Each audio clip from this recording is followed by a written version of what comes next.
Well, welcome to the Friday Bubble. Today we have a very rare wine indeed to taste. And Bollinger have been producing wines for nearly 200 years. In fact, we're looking forward to their 200th anniversary in 29, so just a few years away.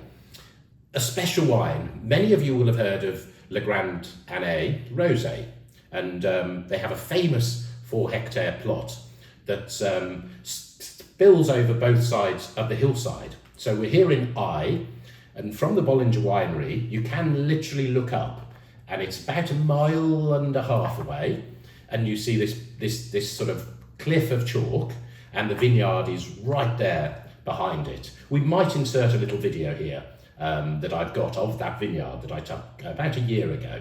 Here we are in Eye at just over 200 metres, and we're in one of Bollinger's most famous vineyards. And I wanted to start off by trying to help people understand chalk, because we talk about it time and time again. If we have a look at this wonderful profile here, you can see at the top, there's a little bit of the topsoil, which is probably 18 inches or so deep. Then you have a slightly crumbly layer of sort of broken up chalk and a bit of the topsoil. And then very quickly in Eye, you get into this really dense chalk. Now, why is chalk important? Well, let's go and have a look at the vineyard. First of all, it's a marvellous reservoir for water. So every cubic metre of chalk that you've just seen can have 400 litres of water in it. So it's a marvellous reservoir for the vines. And usually the vines, after about 6 to 7 years, have penetrated down into this chalk. So their roots are there. So they get water when there's sun like there is today.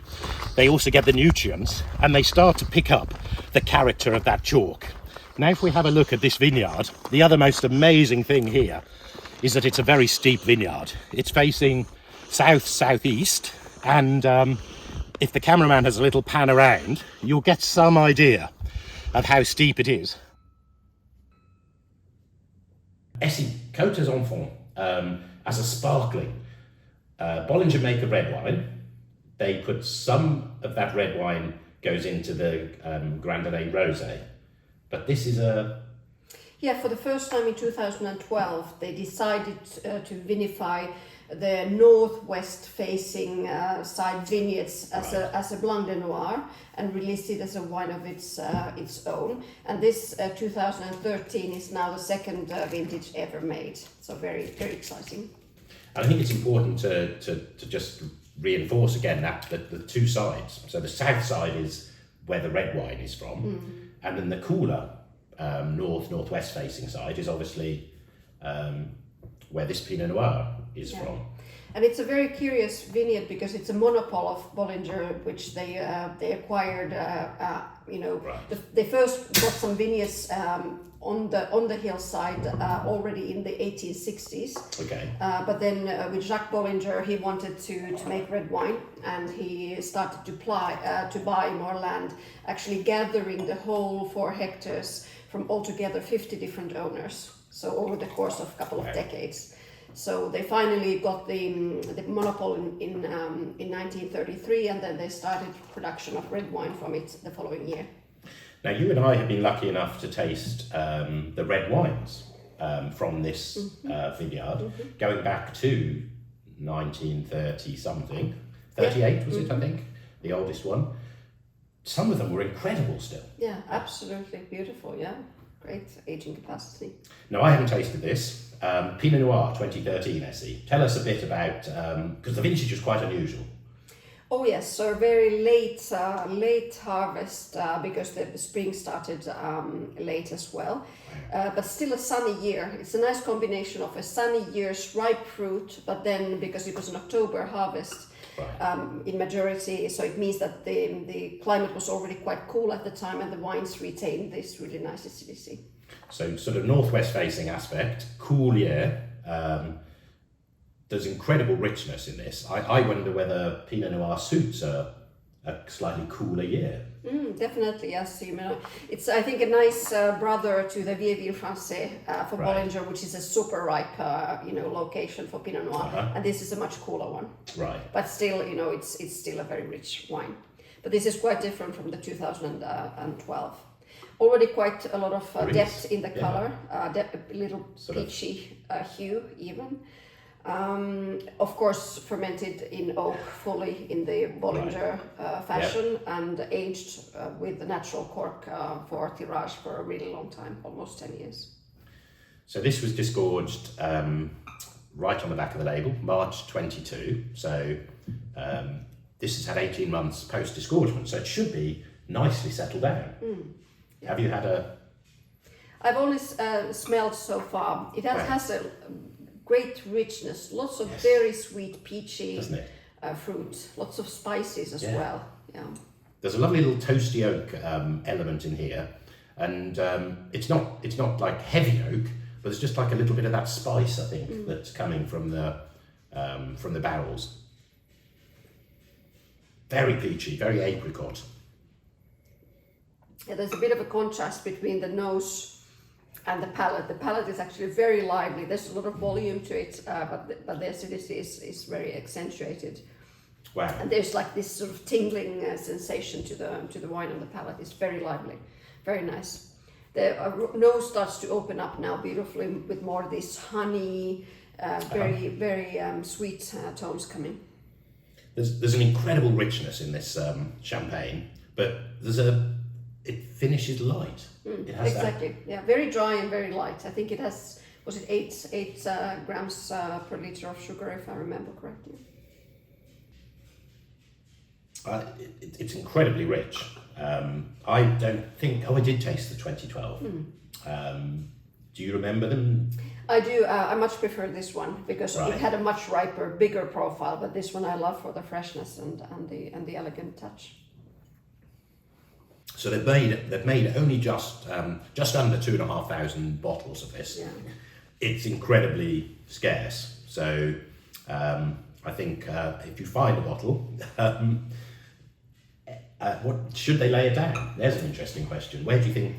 I mean, Bollinger is known for the great aging capacity for the wines, and there is this vinosity, and it's very Bollinger in its style. I would love to see how it ages. It's but definitely there is an immediacy to it as well that you can. It's rather attractive. Yeah, isn't it? exactly. That sort of, there's some of the dried fruit coming out. You know that like dried apricot in here, especially, yeah. And there's beautiful lemon and lime underneath it, and that rich orange is just starting to. The bitter orange is just starting to come out. Incredibly concentrated. Yeah. There's something rather beautiful about the oak. Yeah. You haven't really commented on the oak. Yeah, I think it's nicely integrated. I mean, you can pick it up more as the spiciness and this sort of more earthy, spicy mineral notion as oak or toast as such. Very nice. Well, it's very well, integrated in the richness of the wine. I was enjoying it so much. I've had a little second pour just to check. I love the fruit. It really is changing. And as we always say in our videos, we don't always practice it. Try and open your bottles an hour before you want to drink them. Every time we do this, we like to have the pop on the video. Yeah. By the time we finish the video, the wine's just starting to taste a bit better. And I think that's happening in the glass. So I think this would be quite fun to do a comparison with a bigger glass, Essi. Excellent. We haven't given it enough time by opening it early, so I'm going to pop a little bit in a larger glass. So these are the layman glasses. These are which ones are these, Essi? I think that's the Synergy. So this is the smaller of the Synergies. Now, how do you think this is going as a comparison? All Pinot Noir, should it benefit from a bit more space? I hope it does, because you've only just opened it. There's my test. Oh, very different. Yeah, I like the nose on the Synergy. I think it's bringing out a bit of the mineral chalk sort of elements. Very much, very citrusy. There's good harmony on the nose. I like it. It's like this very soft, sweet, fruity appeal, more winey. I'm glad you described it like that, because I was trying to pinpoint what it was, because there's a huge difference between them. It is really surprisingly big. The oak is perhaps slightly more prominent, Don't know why that's happening. In this one, the fruit seems to be, the oak is actually almost lost. Wow. Soft and gentle and caressing, isn't it? Yeah, lovely. The texture's changed. Yeah, Glasses are always fascinating. Yeah. We never quite understand why, but it's always good to do the experiment. I'm loving the gentleness. Yeah, me too. Silky, texture. gentle, beautifully winey, but there's still good energy to it. Why does Very that happen? nice. Yeah. Well, there we go. Maybe there's a video for us one of these days. Essi, what are we doing tonight with dinner? I think I'm taking this one. So the Synergy, I think, is an absolute winner. This, can't believe the difference. It does something really harmonious in this Synergy glass from Lehman. So thank you, Essi, for explaining that to us so beautifully. And I hope one day you get to drink one of these very rare champagnes from Bollinger. If you can't do this one, then at least have the AYC, the Pinot Noir from 2018. Cheers, everybody, and happy Friday. Cheers.